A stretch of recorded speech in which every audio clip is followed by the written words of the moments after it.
Okay, here we are back with my last video, well for now anyway, on the Adabox 2, basically the yellow version. And I'm going to go through what you need to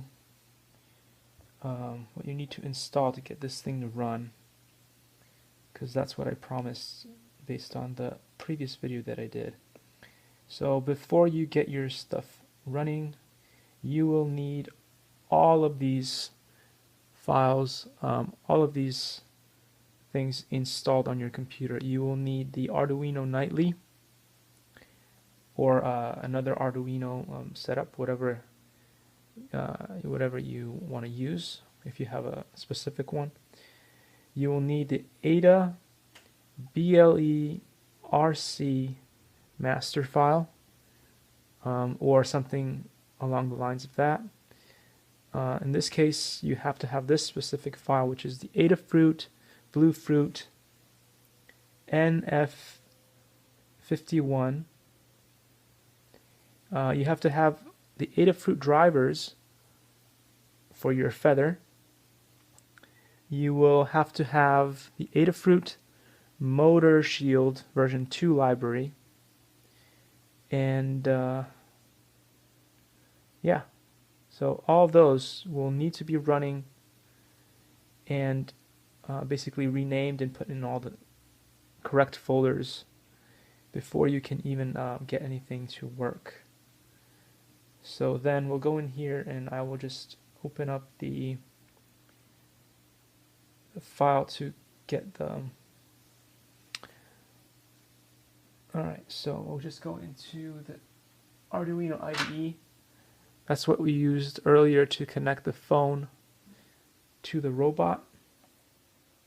And of course there's so many different other programs within the Arduino that you can set up to run the robot, and do different coding projects with it. But I'm just going to go through the basics of what you need to get it up and running with your phone.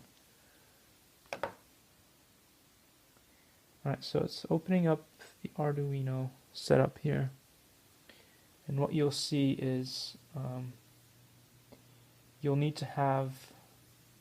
have to go into preferences, as I explained yesterday in that little sheet of paper.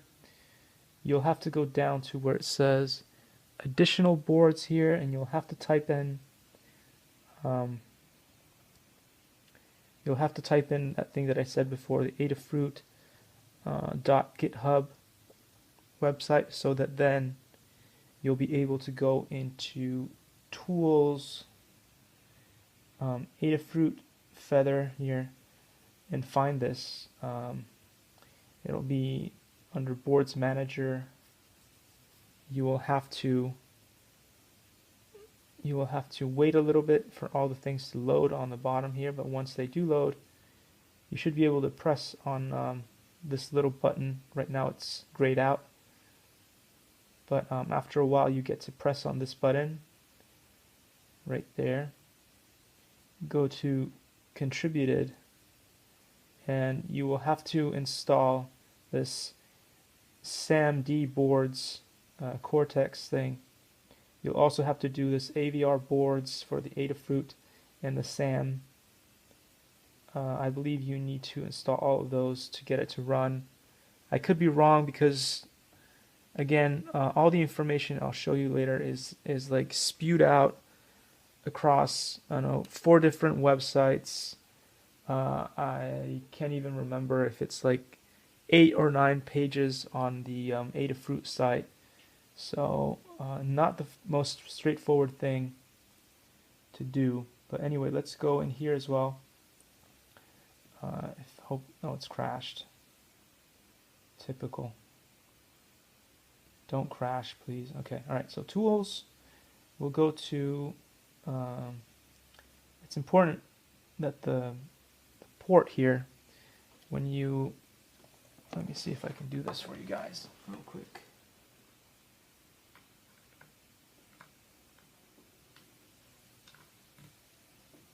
Okay, once that's in there, the port should show the Adafruit. Maybe it won't, I don't know. Oh, there we go, yeah. Port COM4 in my case with the Adafruit, and it's Adafruit Feather 32U4, just so you guys know.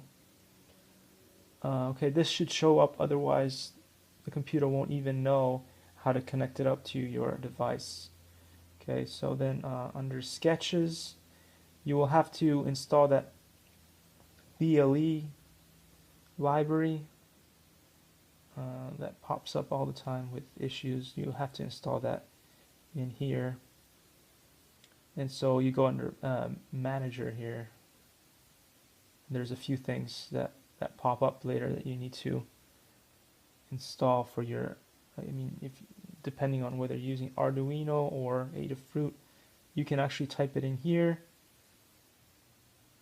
I probably installed more things that I should have because I couldn't figure out how to get it to work, so I probably did overkill on the installation stuff here, and I installed pretty much everything. Adafruit, which you don't need to do, and probably end up having to remove a bunch of stuff. But anyway, you type in Adafruit and then scroll down and find the board that that you need to use. I think it's the RF thing we talked about earlier. The NRF51 is the one that we use. I'm not going to go through that. That takes too long to find it, but you get the picture. Then what else? Under file, I think that's everything really. Let me see what sketches they had up there.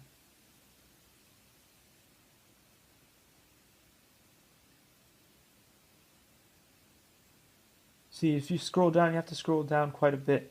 You'll find all the Adafruit information down there. Like there's a BLE Black Rover. That'll be something that you want to use later on when you want to give it specific commands. I haven't gotten to that part yet, but I'm sure I'm going to have to do that if I want to get the piezo buzzer to work. I'll have to figure that out. But anyway, there's all this information here. What else? Let's see, file. You can get examples in here and also find the ones that you want. The Adafruit ones are always seem to be showing up further down. See? You'll find them way down here. And some of the projects and samples that you want to use will be down here. But anyway, once the software is working correctly and you have all those things set up, then this button here will verify that the program works. And then this button here will upload it to your robot, and then you are done. So long as it gives you, it's going to give you a positive message here saying it completed, and there's a green bar that shows up over here telling you how long it's going to take to do it. And once all of that's done, then you can turn on your phone and get it to run. So yeah, this is all I wanted to talk about there. And then, as I was explaining earlier, you will have to, hunt for all the different files that you want. All those files, you'll have to basically hunt it down on their website.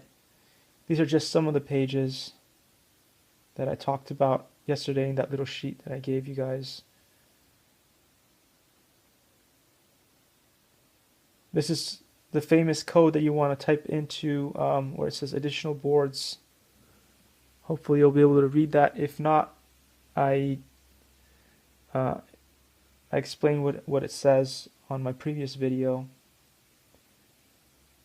And then you also have to download, remember, the NRF51 library that we talked about, the famous BLE that usually pops up as an error message when you're trying to do stuff.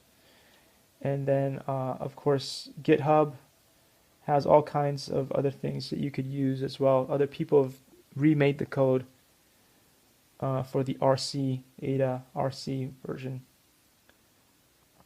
And then here we have more of the other things that you need to get working. But yeah, so as you see, it's the information that you need is scattered across so many different pages. So that should be streamlined. It'd be nice if in the next version of this Adabox that they'd have at least something like my list with the 20 steps of what you should do. Possibly make it better than what I did, but you know, because this way, you know, everybody can use this little robot.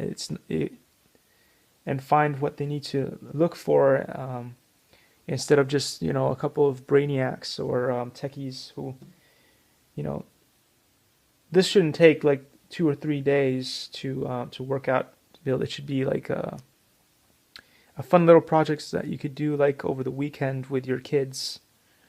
If it, you know, if the thing was streamlined and the instructions were set up correctly, like, then anybody could do it.